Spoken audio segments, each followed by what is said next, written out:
Hello. आज हम करेंगे सॉइल माइक्रोबायोलॉजी का। सॉइल माइक्रोबायोलॉजी से हम स्टार्ट करते हैं आज।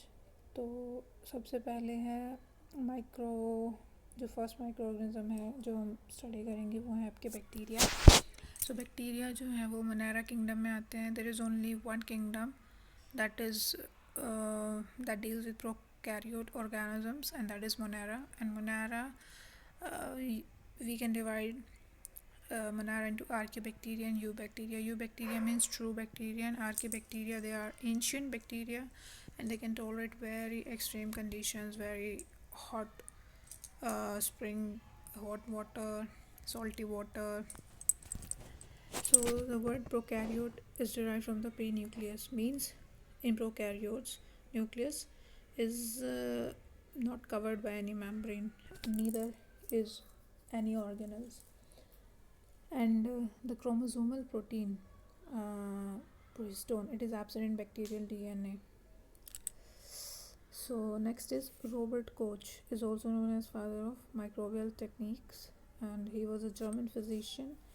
And these are some things that he is responsible for. He discovered aniline dye for staining bacteria, so we can stain the bacteria and bacterial cell and then study them under microscope. Second thing he did, he used agar-agar and gelatin for solid culture medium. And third, he confirmed the germ theory.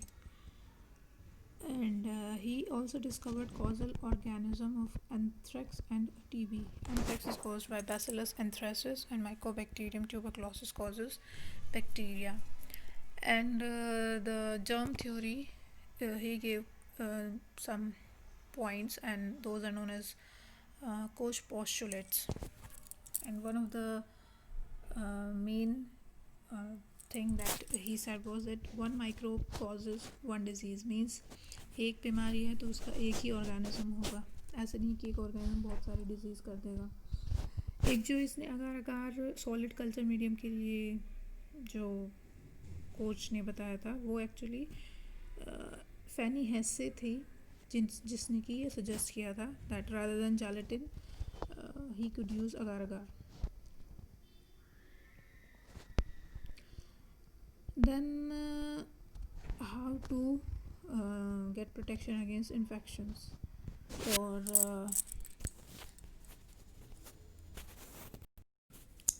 so that now we will discuss how to get protection against infections. So one thing is that we can use some physical, some biological agents, some processes, and can get infection against protection.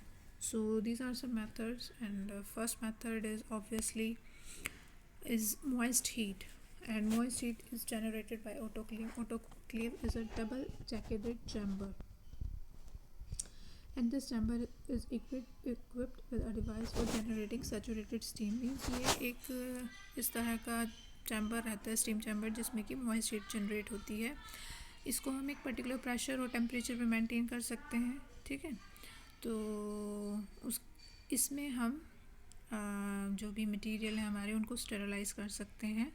Solid material they must be heated for longer time like 1 and 2 hours, और liquid media जो है they can be sterilise with in like 15 to 30 minutes। यानी solid material को 1-2 घंटे गर्म करेंगे तो वो स्टेरलाइज होता है ऑटोक्लेव के अंदर, और अगर लिक्विड मीडिया है तो 15 से 30 मिनट आपको लगेंगे इस चीज़ को स्टेरलाइज होने में। इसके अलावा एसिडिक मटेरियल जो है वो थोड़ा कम टाइम लेंगे एल्कली मटेरियल के मुकाबले। और ऑटोक्लेव में जो टेम्परेचर है it should be maintain at 121 degree Celsius for 15 minutes at a pressure of 15 per square inch.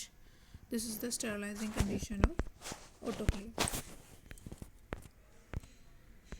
As you can see here, solid material is heated for 1 and 2 hours, and liquid media is needed to be it need to be heated for 15 to 30 minutes. Okay?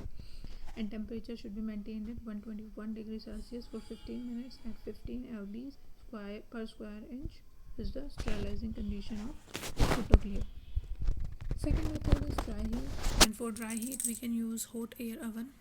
and time for effective sterilization is 2-3 hours, and the temperature required is very very high, that is 160 degree to 180 degrees Celsius. And microbial death results from the oxidation of cell constituents. But the disadvantage of this process is that it's very slow, and it's not suitable for heat sensitive materials like plastic and rubber item. The third process is boiling at 100 degrees Celsius for 30 minutes, and it kills everything except endospores. Means अगर हम किसी भी चीज़ को 30 minute के लिए 100 degrees पर boil कर रहे हैं तो सब चीज़ें ख़त्म हो जाएंगी सिवाय एंडोस्पोर्स के. इसका एग्जांपल है जो गियार्डिया सिस्ट होती हैं वो ये टेम्परेचर टॉलरेट कर लेती हैं.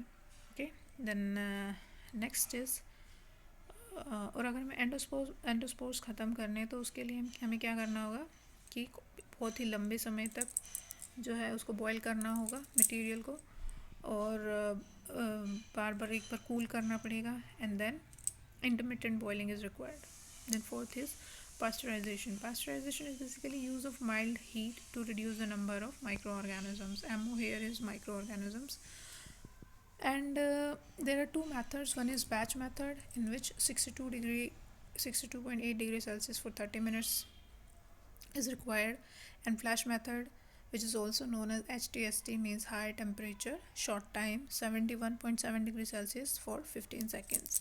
तो जो पास्चराइजेशन है वो लुइस पास्चर ने ये वाली विधि दी थी. ठीक है, ये मेनली उस वक्त जूस के लिए यूज़ की गई थी या लिक्विड मटेरियल के लिए, बट आज के टाइम में ये डेयरी इंडस्ट्री में पास्चराइजेशन को बहुत बड़े लेवल पर यूज़ होता है. सो microorganisms can be killed so that they will not be able to spoil the milk. Okay, next is sterilization और intermittent sterilization. इसमें क्या करते हैं, मटेरियल को हमने 30 मिनट तक 100 डिग्री पर बॉईल किया और 3 दिन लगातार हम इसको जो है वो सक्सेसिवली 3 दिन तक हम इसको गर्म करेंगे. And it destroys the vegetative cells and spores and germinated spores. किसी भी तरह के जो spores हैं वो सब इसमें फिर ख़त्म किए जा सकते हैं. नेक्स्ट प्रोसेस है आपकी इंसिनरेशन. इंसिनरेशन बेसिकली यानी किसी जो भी मटेरियल है उनको राख बना देना, उनको जला देना. Burning material to ashes. It is used for needles, inoculating wires and glasswares, but they can't be used for heat labile material. Means heat labile material means which is very very sensitive towards heat. So these are some temperatures and the material that we use. Incineration temperature is 5000 degrees Celsius and it vaporizes material. Okay, second thing is boiling 100 degrees Celsius. It kills microorganism but not the endospores. Intermittent boiling is 100 degrees Celsius, 30 minutes interval of boiling kills endospores. Then autoclaves or pressure cookers, temperature is 12-10 degrees Celsius for 15 minutes at 15 lbs per square inch of pressure. Then it kills all forms of life. Autoclave or pressure cooker, it kills any form of life. Okay, then dry heat, its temperature is 1600 degrees Celsius for 2 hours and it is used for sterilizing or killing microorganisms that are present on glassware or metal. So these are some methods: incineration, boiling, intermittent boiling, autoclave and pressure cooker and dry heat, through which we can sterilize different type of materials. Then fifth is radiation. Radiation, it is also known as cold sterilization because temperature doesn't increase, and it's the most significant thing here is electromagnetic radiations, and the energy content of the electromagnetic radiations is inversely proportional to radiation wavelength, and radiation may be ionizing and non-ionizing.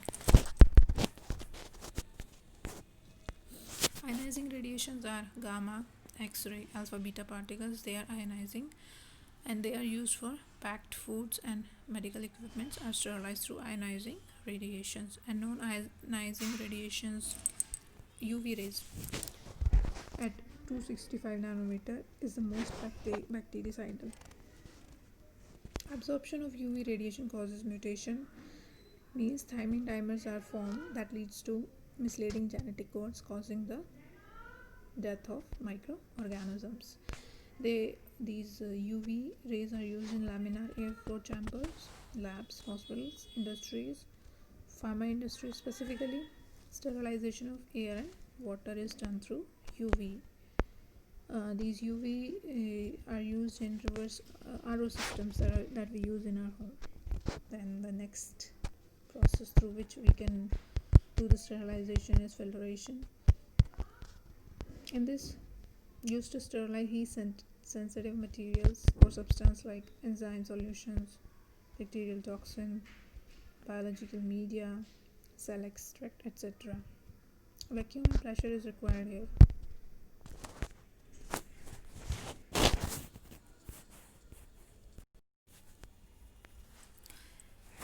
And pleomorphic structures like mycoplasma, they can't be filtered. And the disadvantage is that we only can sterilize in small quantity. छोटी quantities में sterilisation होता है. Okay, इसमें जो sintered glass filter है वो Pyrex का बना होता है. और सेकेंड टाइप है टाई चैम्बरलैंड फिल्टर, पोर्सलिन का होता है. मॉडलर बर्ग फिल्टर जो है डायटम्स. मेम्ब्रेन फिल्टर सेल्यूलोज का. Then there are HEPA filters. HEPA, the full form of HEPA is high efficiency particulate air filters, and they are made up of fiberglass and they are used for sterilization of air. Then low temperature, they are not bactericidal, means they are not going to kill the bacteria or the microorganism, but what they will do is they will slow down the activity of bacteria will slow down. Psychotrophs causes food spoilage in refrigerated food. It's an important point that the psychotrophs, they are responsible for the food spoilage in the refrigerated foods. Desiccation or removal of water. This is also a method through which we can preserve food or use in sterilization of food material. It's basically used in food by heat, evaporation, freeze drying, or addition of salt and water. We can remove the water and it helps in preservation of food. Then there is surface tension. So in this lecture we will just stop at desiccation, and then we'll discuss some properties of liquid in the next one.